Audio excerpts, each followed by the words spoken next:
आदाब नाजरीन, INN की खबरों में आपका इस्तकबाल है। मैं हूं शौकत अली सूफ़ी।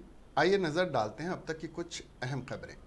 हुजूराबाद ज़िमनी इंतखाबात की गिनती जारी है वोटों की, और TRS उम्मीदवार जी श्रीनिवास 11 राउंड के अख्ताम पर अपने करीबी हरीफ उम्मीदवार इटाला राजेंद्र से 366 वोटों से बरतरी बनाए हुए हैं। जैसे जैसे वोटों की गिनती जारी है, अवाम में तजस्सुस बढ़ता जा रहा है। दोनों पार्टियां TRS और BJP एक दूसरे के सबकत ले जाने की मुमकिन कोशिश कर रही हैं, और कौमी पार्टी कांग्रेस कई का वजूद ही नज़र नहीं आ रहा है।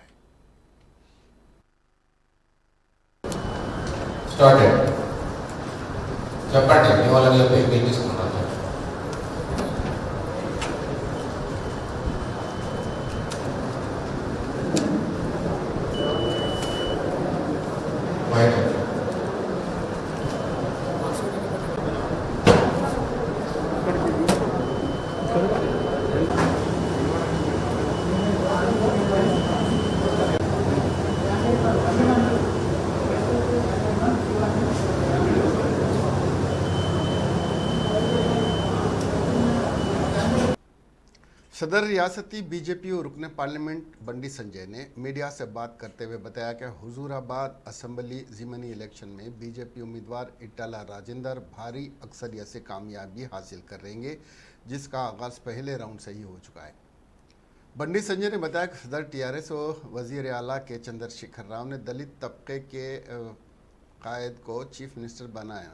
दलितों को 3 एकड़ अराज़ी फराहम करने, डबल बेडरूम मकान देने का वादा करके इक़्तिदार तो हासिल कर लिया, लेकिन इन वादों को पूरा करने में वो बुरी तरह नाकाम रहे, जिसकी वजह से रियासत की अवाम BJP को कामयाबी से हमकिनार करने के सिलसिले में अपना जहन बना लिया था।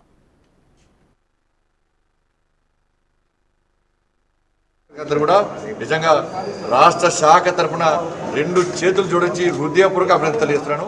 ఎట్టి బరిలో ఇంకా ఫలితాలు చూడండి, ఇంకా భారీ మెజార్టీ ఇంకా వస్తుంది. తప్పకుండా గెలుస్తాము. హుజాబాద్ గడ్డ మీద కాసేపు గడ్డ ప్రారంభిస్తాం. ఈటల రాజేంద్ర గారు మళ్ళా తిరిగి ఎమ్మెల్యే కాబోతున్నారు.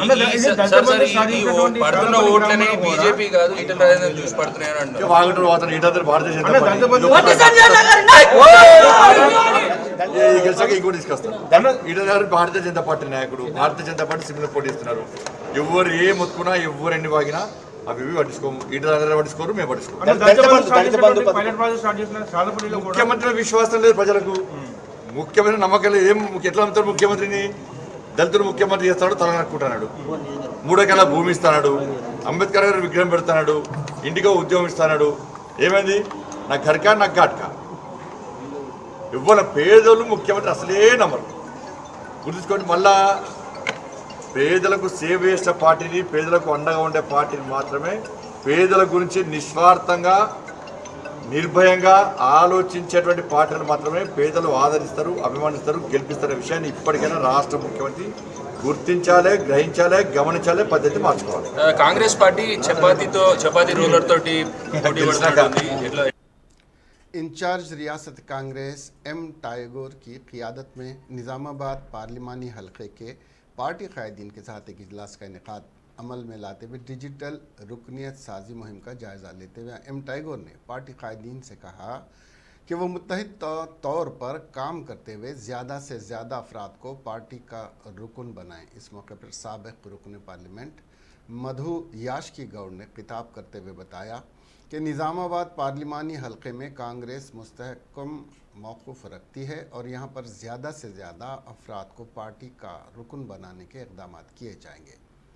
इस इजलास में DCC सदर मोहन रेड्डी के अलावा दामोदर रेड्डी, सुदर्शन रेड्डी, महेश गौड़ और दीगर ने शिरकत की।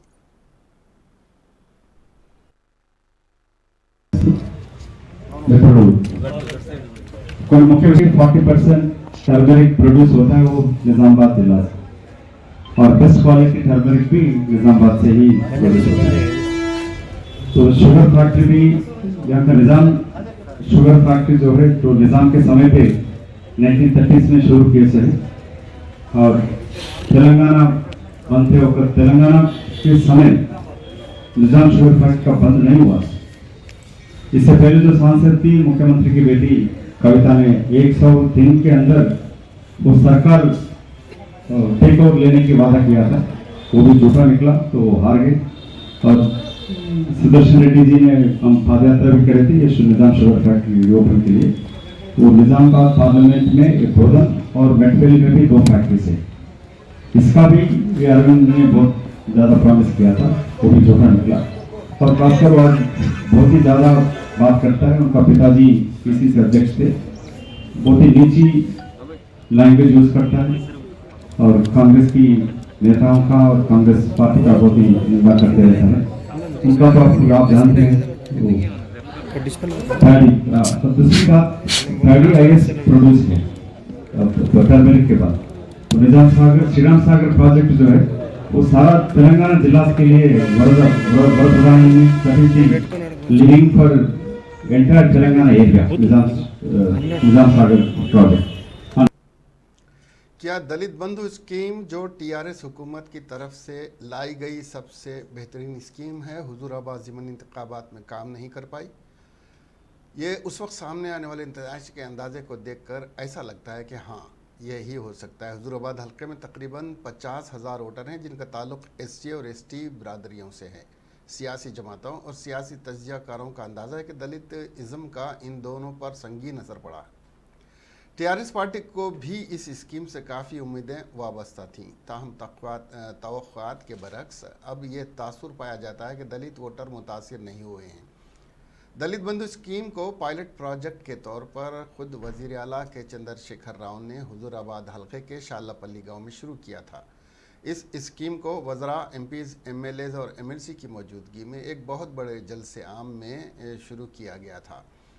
चीफ मिनिस्टर ने खुद ही स्टेज से सबको स्कीम की तफसीलात बताई, ताहम शालापल्ली के नताइज ने TRS को सख्त मायूस किया। शालापल्ली में BJP उम्मीदवार इटला राजेंद्र फिल वक्त अक्सरियत हासिल किए हुए हैं, लेकिन हतमी नतीजा अभी नहीं आया है।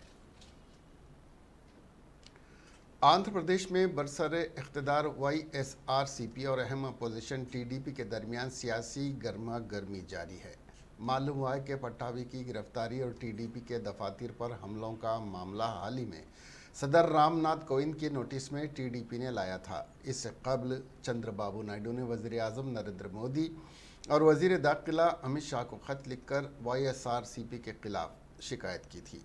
दूसरी तरफ YSRCP ने भी हाल ही में सेंट्रल इलेक्टोरल कमीशन से मुलाकात की है, जिसने CEC से TDP की शनाख्त को फौरी तौर पर मनसूख करने को कहा है, जो गैर जमहूरी तरीके से काम कर रही है। दरियासना YSRCP के वफद ने मंगल को दिल्ली में सदर जमहूरिया रामनाथ कोविंद से मुलाकात की। उन्होंने सदर को बताया कि TDP कायदीन फाहुश ज़बान से चीफ मिनिस्टर की तौहीन कर रहे हैं और चंद्रबाबू और पार्टी कायदीन रियासत में अमन व सलामती के फुकदान के ज़िम्मेदार हैं। इससे पहले MP गोरंटला माधव ने TDP के खिलाफ अमित शाह से शिकायत दर्ज कराई थी। YSRCP ने इल्ज़ाम लगाया कि TDP कायदीन जानबूझकर वज़ीर आला पर फाहुश ज़बान इस्तेमाल करने और रियासत में बदअमनी फैलाने की कोशिश करने का उन्होंने इल्ज़ाम लगाया। उनके खिलाफ इस हद तक कार्रवाई करने के लिए अमित शाह को एक अर्जी सौंपी गई है। सदर YSR Telangana party S Sharmila की पदयात्रा आज 14वें रोज़ में दाखिल हो गई।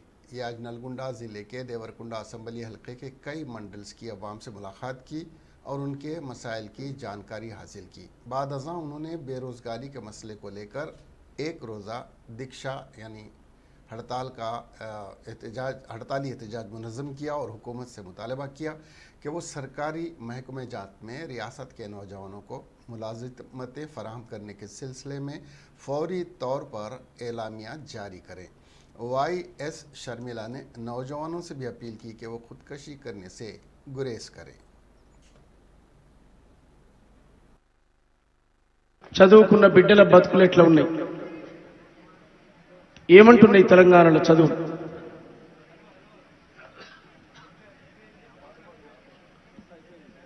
చదువుకున్నటువంటి బిడ్డల భవిష్యత్తు ఎట్లా ఉంది, ఎట్లా చదువుకుంటున్నారు? నిజంగా చదువులే ఉన్నాయా? తెలంగాణ బిడ్డల భవిష్యత్ చదువులు ఎలా ఉన్నాయి?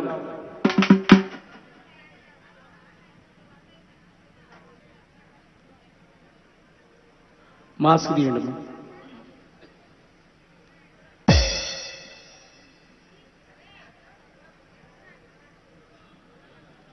మాస్క్ ఓకే స్టార్ట్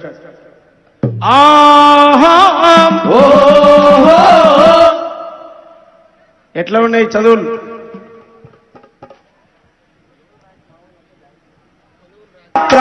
ఇది జనము కొరకు రణము కొరకే చైత్రయాత్ర తెలంగాణ నేల నా పాదయాత్ర ఇది జనము కొరకు రణము కొరకే చైత్రయాత్ర తెలంగాణ నేల నా పాదయాత్ర తెలంగాణ నేల నా పాదయాత్ర ఇది జనము కొరకు రణము కొరకే చైత్రయాత్ర తెలంగాణ నేల నా పాదయాత్ర ఇది జనము కొరకు రణము కొరకే చైత్రయాత్ర ఇది జనము కొరకు రణము కొరకే చైత్రయాత్ర ఇది జనము క్షేమాన్ని అందించడం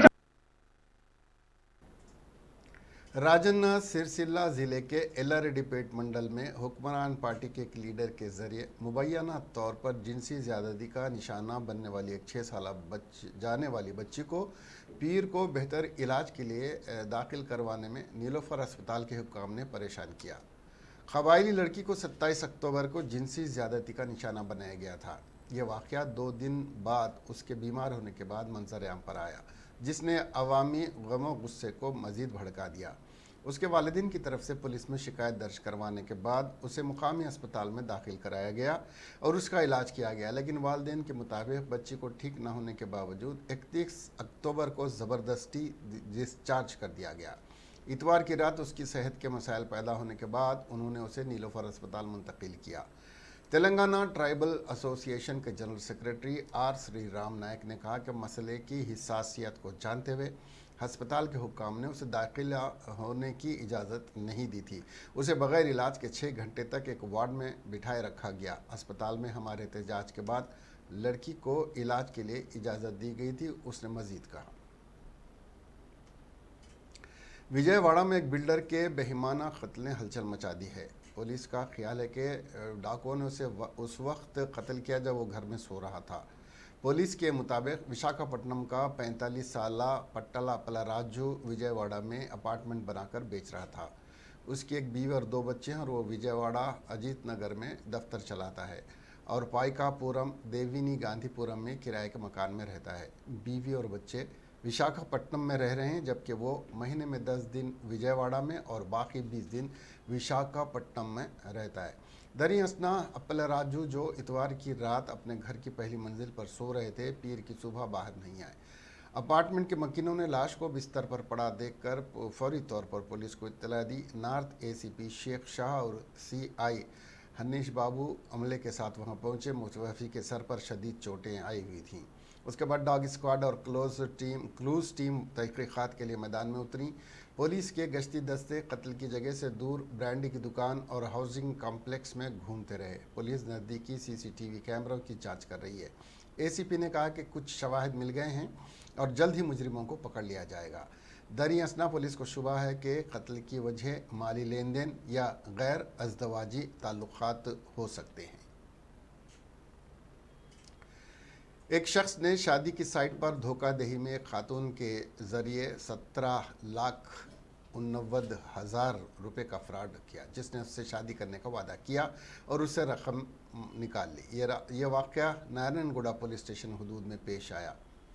एसआई नरेश के मुताबिक मुतासिरा कुमार बोइनपल्ली का रहने वाला है। दुल्हन के लिए अज़दवाजी साइट पर रजिस्टर्ड है। कुमार इस खातून के राब्ते में आया जिसने खुद को डॉक्टर होने का दावा किया था। खातून ने कहा कि वो कुमार को पसंद करती है और हैदराबाद वापस आने के बाद शादी करने का फ़ैसला किया है। उसने यह भी कहा कि अगर कुमार उसे बरतानिया जाने पर राज़ी नहीं हुआ तो हैदराबाद में अपनी प्रैक्टिस शुरू करेगी, पुलिस ने कहा। इतवार को खातून ने उसे बताया कि वो 1 करोड़ UK करेंसी लेकर दिल्ली पहुंची और कस्टम हुकाम ने उसे पकड़ लिया है। मुतासरा को कुछ लोगों की तरफ से कॉल भी मौसूल हुई, जिन्होंने दावा किया कि वो कस्टम हुकाम हैं, जिन्होंने कस्टम और इनकम टैक्स के नाम पर कुमार से 17,89,000 रुपये वसूल किए। बाद में कुमार ने कई बार हुकाम को फ़ोन किया, लेकिन उनसे राब्ता नहीं हो सका, जिसके बाद कुमार ने पुलिस से रुजू किया और वहाँ पर अपनी शिकायत दर्ज कराई। महाराष्ट्र में महकमे इनकम टैक्स ने एक बड़ी कार्रवाई की है। रियासत के नायब वज़ीर आला अजीत पवार के 1000 करोड़ रुपए के असासाजात जब्त कर लिए गए हैं। आईटी डिपार्टमेंट ने मुंबई के नरीमन पॉइंट में निर्मल टावर समेत 5 जायदादें जब्त की हैं। महकमे ने गुज़िश्ता माह अजीत पवार के बहनों के घरों और कंपनियों पर छापे मारे थे। इससे कबल महकमे इनकम टैक्स ने मुंबई के कुछ रियल इस्टेट ताजिरों और महाराष्ट्र के नायब वज़ीर आला अजीत पवार के ख़ानदान के कुछ अफराद के कब्ज़े में 184 करोड़ रुपए की बेहिसाब असासाजात पाए थे। Central board of directors tax ने एक बयान में कहा कि 7 अक्टूबर को मुंबई, पुणे, बारामती, गोवा और जयपुर में तकरीबन 70 मुकामात पर छापे मारे गए। बताया जा रहा है कि तहकीकात के दौरान बेनामी लेन देन का भी पता चला है, जिन्हें सबूत के तौर पर रखा गया है। छापे में बरामद होने वाले कुछ अहम दस्तावेज़ात से दोनों ग्रुपों के पास तकरीबन 184 करोड़ रुपए मिले हैं, जिनका कोई अकाउंट दस्तयाब नहीं हुआ है। ताहम इस महकमे की जानिब से दोनों ग्रुपों में से किसी का नाम नहीं बताया गया है। छापे के दिन महाराष्ट्र के डिप्टी सीएम अजीत पवार ने मीडिया को बताया कि आईटी डिपार्टमेंट ने उनकी 3 बहनों के घरों पर भी छापा मारा है। उनमें से एक कोल्हापुर ज़िले में और 2 दीगर महाराष्ट्र यानी पुणे के ज़िले में रहते हैं। ज़ात-पात, अक़ीदा, मज़हब और जिन्स से क़त्ए नज़र कौम के इत्तेहाद और सालमियत के लिए ख़ुद को अहद करने की ज़रूरत है। नायब सदर एम वेंकैया नायडू ने कहा कि हुब्बुल वतनी का मतलब है लगन और अज़म के साथ अपने फ़र्ज़ अदा करना। बंदरगाही शहर के अपने 5 रोज़ा दौरे के एक हिस्से के तौर पर नायब सदर ने मंगल को Damodaram Sanjeevaiah national law university Visakhapatnam में एक तकरीबात में हिस्सा लिया। इज्तिमा से खिताब करते हुए नायब सदर जमहूरिया ने कहा कि हम सब मिलकर तरक्की में बराबर की शराकतदार और मसावी शहरी हैं। किसी कानून, किसी फ़र्द, किसी तंजीम को लोगों के साथ उनकी ज़ात और मज़हब की बुनियाद पर इम्तियाजी सलूक नहीं करना चाहिए। नायब सदर जमहूरिया ने कहा कि अदालती निज़ाम में तब्दीली लाने के लिए तलबा को तरबियत देने और उन्हें तब्दीली का एजेंट बनाने में यूनिवर्सिटियों की फैकल्टीज़ का बड़ा किरदार है। Remember the fundamental rights. It is equally important, more important in the present context, to be conscious of the fundamental duties cast upon the people. Under Part 4A of the Constitution of India, Article 51A speaks about fundamental duties. I suggest to all the students, for that matter to all the people's representatives, and also people who are working in various walks of public life, to study, remember and practice fundamental duties. You cannot have a right without a duty. आलमी cup में हिंदुस्तान की शुरुआत इंतहाई ख़राब हुई है। Team India पहले पाकिस्तान से हारी और इसके बाद न्यूजीलैंड के हाथों से शर्मनाक हार का सामना करना पड़ा। ऐसे हालात में टीम इंडिया के कप्तान विराट कोहली पर किसी के निशाने पर हैं, लेकिन हिंदुस्तान के साबिक़ कप्तान मोहम्मद अज़हरुद्दीन ने विराट कोहली का दिफा किया है। मोहम्मद अज़हरुद्दीन ने मैच के बाद एक ट्वीट में कहा कि सिर्फ विराट कोहली को तनकीद का निशाना बनाया जा रहा है, जबकि पूरी टीम और तमाम कोचेस नाकाम हुए हैं और ये सिर्फ एक शख्स की हार नहीं है। उन्होंने कहा कि हिंदुस्तान के लिए एक खौफनाक हेलोविन बुरे ख्वाब की तरह है। ख्याल रहे कि न्यूजीलैंड ने हिंदुस्तान को 8 विकेट से शिकस्त दी। टीम इंडिया ने इस मैच में सिर्फ 110 रन बनाए थे, जिसके बाद न्यूजीलैंड ने आसानी से हदफ को हासिल कर लिया। मैच के बाद से शायकीन, साबिक़ क्रिकेटर्स और माहिरीन टीम इंडिया पर बुरी तरह बरहम नज़र आ रहे हैं। इस बार T20 वर्ल्ड कप में हिंदुस्तान के कोच रवि शास्त्री और उनकी टीम ने साबिक़ कप्तान महेंद्र सिंह धोनी भी टीम इंडिया के साथ बतौर मेंटोर जुड़े हुए हैं। बैटिंग ऑर्डर में तब्दीली हो या बॉलर्स का इंतखाब, शिकस्त के बाद कप्तान विराट कोहली सबके निशाने पर हैं। विराट कोहली ने न्यूजीलैंड के खिलाफ बैटिंग में कोई ख़ास कारकर्दगी जाहिर नहीं की और 17 गेंदों में सिर्फ 9 रन बनाए थे। साबिक़ क्रिकेटर गौतम गंभीर ने विराट को दिल्ली के हवाले से अहम बयान दिया है। कहा कि उन पर कोई दबाव नहीं, लेकिन वो अहम मैचों में स्कोर नहीं कर पाते, ख़ास तौर पर उन मैचों में जहां जीत ज़रूरी होती है। शायद उनके पास इतनी जहनी क़ुव्वत नहीं है जितनी के बतौर क़ायद दरकार होती है। इसके साथ ही ये खबरें यहीं ख़त्म हुई। अब हमें दीजिए इजाज़त और देखते रहिए INN चैनल। खुदा हाफिज़।